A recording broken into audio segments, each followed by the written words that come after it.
की या महाराष्ट्रामध्ये एक नवीन प्रयत्न होताना दिसतोय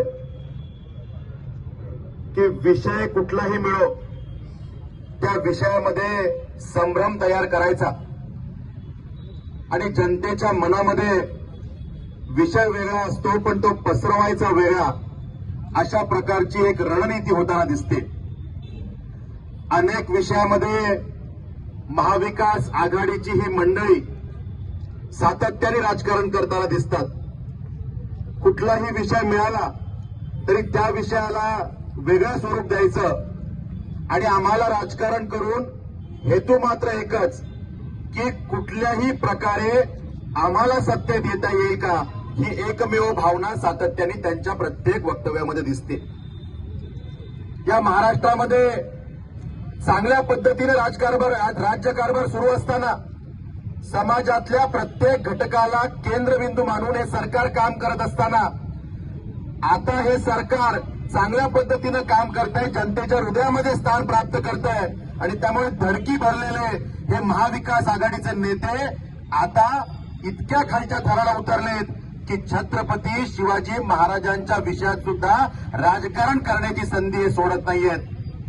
आपण मागच्या कालावधीमध्ये बघितलं की लोकसभेच्या निवडणुकीच्या अनुषंगाने यांनी रणनीती केली आणि त्या ठिकाणी आमच्या समाज बांधवांना भडकवण्याचा प्रयत्न केला, त्यांच्या मनात विष टाकण्याचा प्रयत्न केला की कशा पद्धतीनं भारतीय जनता पार्टी मोठ्या संख्येने जर का सत्तेत आले तर त्या ठिकाणी ते येतील आणि संविधान बदलून टाकतील।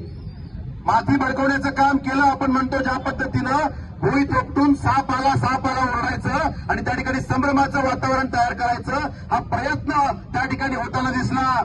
त्यांनी भुई थोपटून सांगितलं साप आला, आमच्या दलित बांधवांना, आदिवासी बांधवांना, आमच्या मुस्लिम बांधवांना खोटं सांगितलं की त्या ठिकाणी जर का भारतीय जनता पार्टी आली, मोठ्या संख्येने आली तर ते संविधान बदलून टाकतील।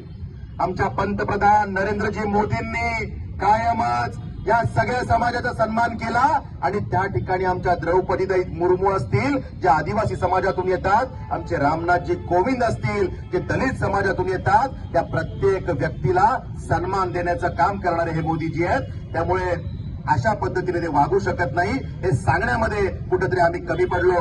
पण जनतेच्या मनामध्ये संभ्रम त्यांनी तयार केला। आज महाराष्ट्रात आपण काय बघतोय तर सकाळी ही सगळी लबाड मंडळी, हे लबाड लांडगे मुंबईला जमा झालेत आणि काय विषय तर आम्ही म्हणे जोडे मारो आंदोलन करणार आहे।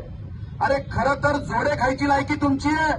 सातत्याने छत्रपती शिवाजी महाराजांच्या विषयामध्ये अपमान करणारं कर्तृत्व तुमचं राहिलेलं आहे। तुम्ही कशा पद्धतीने या विषयाचं राजकारण करू शकता? म्हणजे मालवणमध्ये जी घटना घडली, छत्रपती शिवाजी महाराज हे उभ्या महाराष्ट्रासाठी अस्मितेचा विषय आहे। आमच्या सगळ्यांसाठी दैवत्व म्हणून आम्ही छत्रपती शिवाजी महाराजांना बघतो। त्या ठिकाणी ती घटना घडली, ही दुर्दैवीच आहे। त्या विषयाला त्याच्यावरती कारवाई व्हायलाच पाहिजे। त्या विषयामध्ये कायदेशीर मार्गानं चौकशी करून गुन्हे दाखल व्हायलाच पाहिजे। ते गुन्हे दाखल झालेत, त्यामध्ये अटक झालेली आहे, कार्यवाही सुरू आहे, दिलगिरी व्यक्त झालेली आहे। सगळे विषय सुरू असताना या विषयात आता राजकारण करता येईल आणि मग या विषयात